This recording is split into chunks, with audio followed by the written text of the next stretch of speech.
It's Our Story. Stephen Brown, Louisville, Kentucky. In fact, there's a guy named Roland Sykes, and he's now in Ohio, and he and I were in Oklahoma at the same time in the 80s, and I remember him saying that people with disabilities needed to have every person with a disability needed to have a computer, because that was how we were going to revolutionize the world.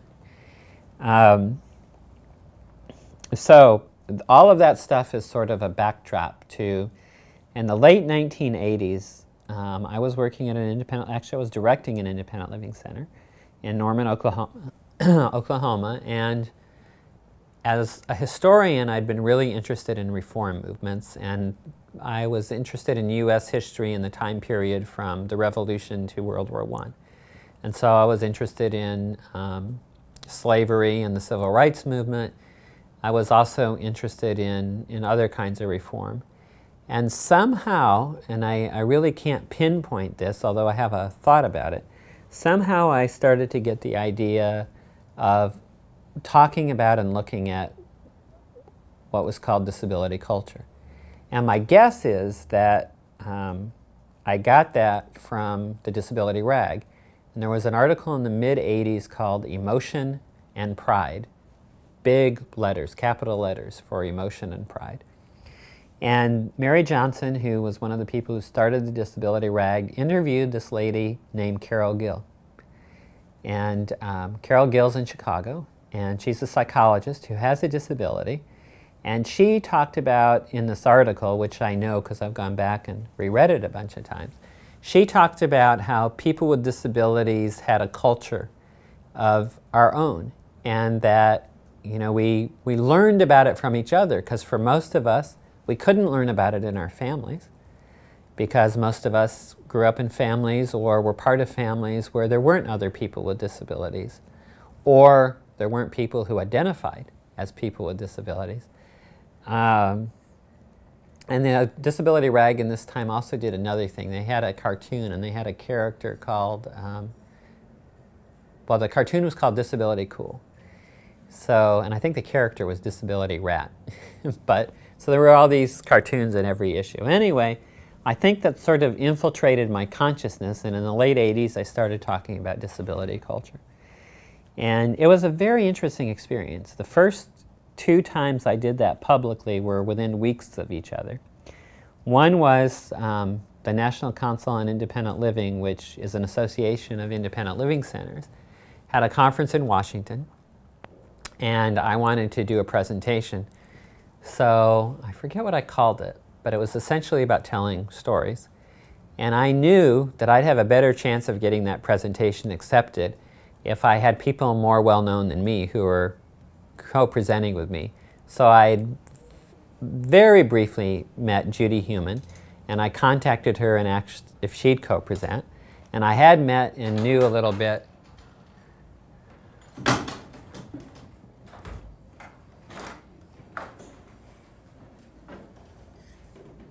Hey. I'm probably going over. No, you're on. You want me to leave? No, Cass? Steve Brown. I know. Oh, okay. Well, come on in. Come on in. Here, let me open up. Hold on, let's go this way. This door. Let me open up this door, and that'll be perfect. Right over here. Usually I'm late. You want me to go away? There we go. It's okay. Don't be sorry.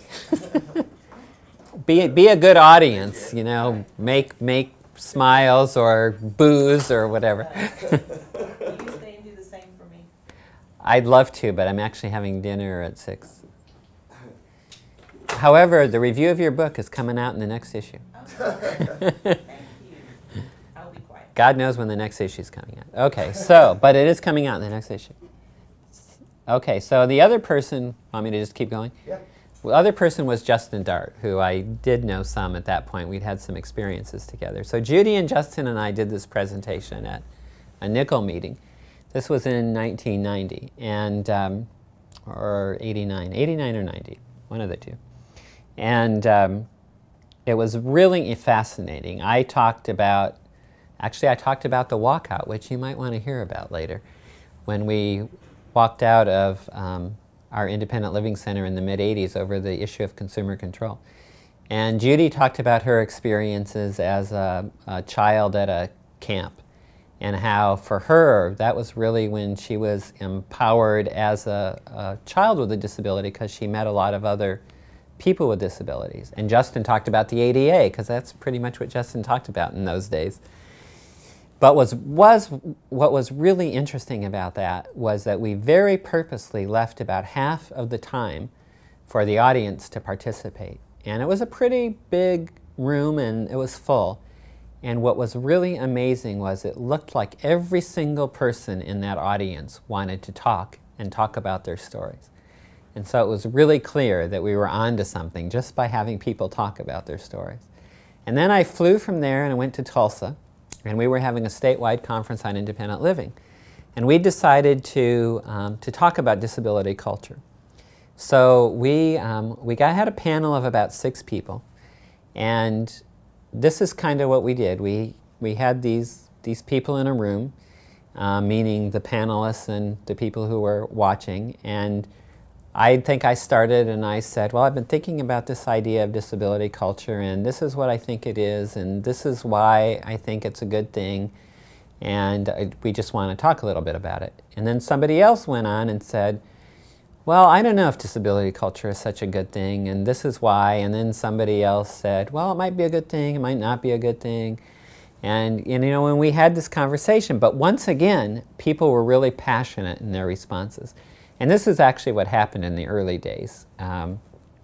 For me, in talking about this, is that it doesn't happen so much anymore. But people I didn't have to do much more than say the words disability culture, and I'd get really passionate responses from, there can't be such a thing because, to, oh, that's wonderful, and this is why. The It's Our Story project is a national effort to make disability history public and accessible. Visit us at www.itsourstory.org or on the It's Our Story project YouTube channel.